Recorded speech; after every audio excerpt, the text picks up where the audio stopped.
He had $1 million in the bank, a house he owned outright, a business with his name on the door. Everyone who knew him thought he'd made it, that he was one of the lucky ones. One of the few who actually figured out money. 18 months later, he had nothing left. Not because of bad luck. Not because of the economy. Not because someone stole from him. He lost it all because of one decision he made on a random Tuesday afternoon, sitting across a table from a man he barely knew.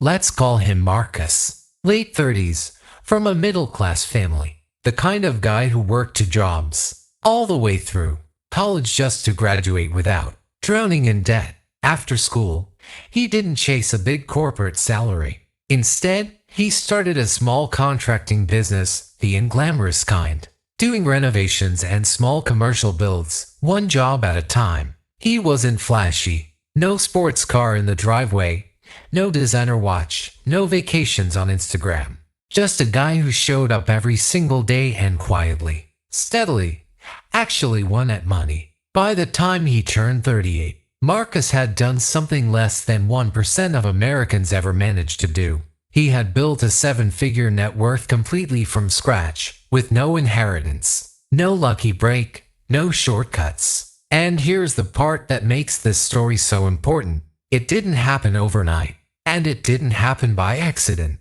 Marcus saved aggressively, often putting away more than half of what he earned in his best years. He reinvested profits back into his business instead of spending them the moment they hit his account. He paid off debt early, even when it meant driving an older truck longer than he wanted to. And critically, he diversified. Some money sat in low-cost index funds. Some went into a retirement account he never touched. Some stayed in cash, just in case. For over a decade, this is what building real wealth actually looked like. Not exciting, not glamorous, just boring, patient, and consistent. By his late 30s, his contracting business was worth roughly $650,000, and he had another $400,000 spread across savings and investments. On paper, and in reality, Marcus had done almost everything right. Then came the moment that changed everything. A friend of a friend to someone. Marcus had met a handful of times at industry events, reached out with what he called a once-in-a-lifetime opportunity, a real estate development deal, new construction, prime location, investor returns that sounded almost too good to be true.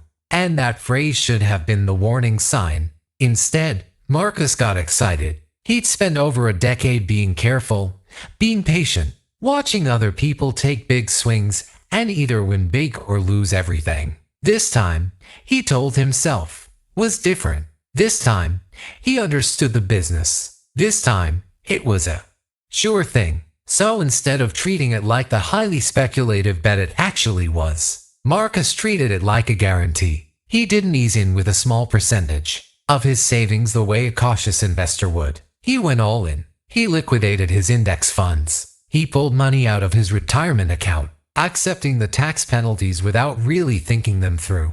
And then, to round out the investment, he took out a loan against his own contracting business, the very thing that had taken him over a decade to build. Almost everything he owned, in one form or another, went into a single deal, with a single developer, in a single market. The golden rule of investing is painfully simple. Never put all your eggs in one basket. Marcus didn't just bend that rule. He broke it completely.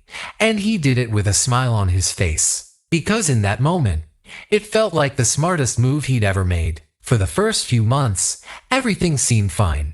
Updates came in. Renderings looked impressive. Marcus even brought a few friends to see the site, proud of what he was part of. But slowly, the updates started slowing down. Permits that were supposed to take weeks took months. Then the developer started missing deadlines on the project timeline. Then came the message nobody wants to receive. A construction was pausing indefinitely due to funding issues. Within a year, the entire development project collapsed. The developer ran out of money. Contractors walked off the site. And then came the lawsuits. As one investor after another tried to recover what they'd put in, Marcus wasn't just an investor anymore. He was now a creditor, standing in line behind banks, senior lenders, and larger institutional stakeholders, all fighting over the scraps of a project that no longer existed in any meaningful form. The retirement savings he'd pulled out to fund the deal were gone.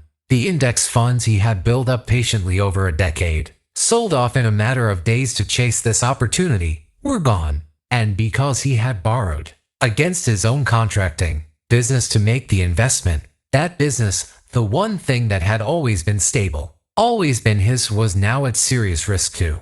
18 months after being worth over $1 million, Marcus wasn't just back to zero. He was in debt. So what actually went wrong here? It's tempting to say it was simply a bad investment, but that's not the real lesson. Because plenty of successful, wealthy investors have deals that fail. Failure isn't the problem. Concentration is the problem. Marcus violated 3 core principles of protecting wealth, all at the same time, on the exact same deal. First, he put an enormous percentage of his entire net worth into a single, unproven opportunity. Second, he used borrowed money and leveraged it to make an already risky bet even riskier, which meant that when the deal failed, he wasn't just losing money he was losing money he owed. Third, he skipped real due diligence. He trusted a personal connection and an exciting pitch instead of independently verifying the numbers, the developer's track record,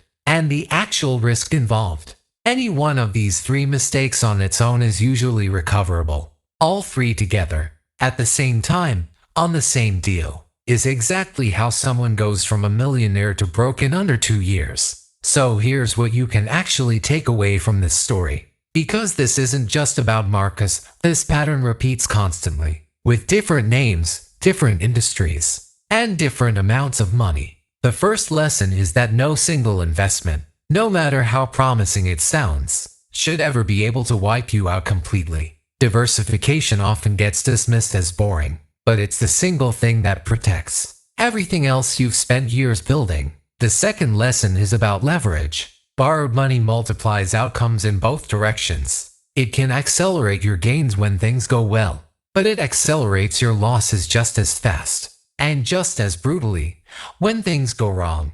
The third lesson is simple but often ignored. Hearing about an opportunity from a friend, or a friend of a friend, is not the same thing as doing due diligence. Verify everything yourself, especially when the pitch comes wrapped in urgency, exclusivity, or the phrase "trust me, this is different." And the fourth lesson, maybe the most important one of all, is this: real wealth isn't only about how much money you make. It's about how well you protect what you've already built. Because building it once is hard enough. Most people don't get a second chance to build it twice. Marcus is rebuilding today. Slower this time, more cautious, more diversified than before, and far less willing to trust a story just because it sounds exciting. But if you ask him what the hardest part of all this was, he won't tell you it was the money. He'll tell you it was the moment he realized that everything he had spent over a decade carefully building could disappear because of a single decision, made in a single afternoon, over a handshake and a promise. If there's one thing this story proves beyond anything else, it's that building wealth and protecting wealth are 2 completely different skills. Most financial disasters people talk about years later didn't start with bad luck, and they didn't start with the economy. They started with one decision that felt, in the exact moment it was made, like the safest bet in the world.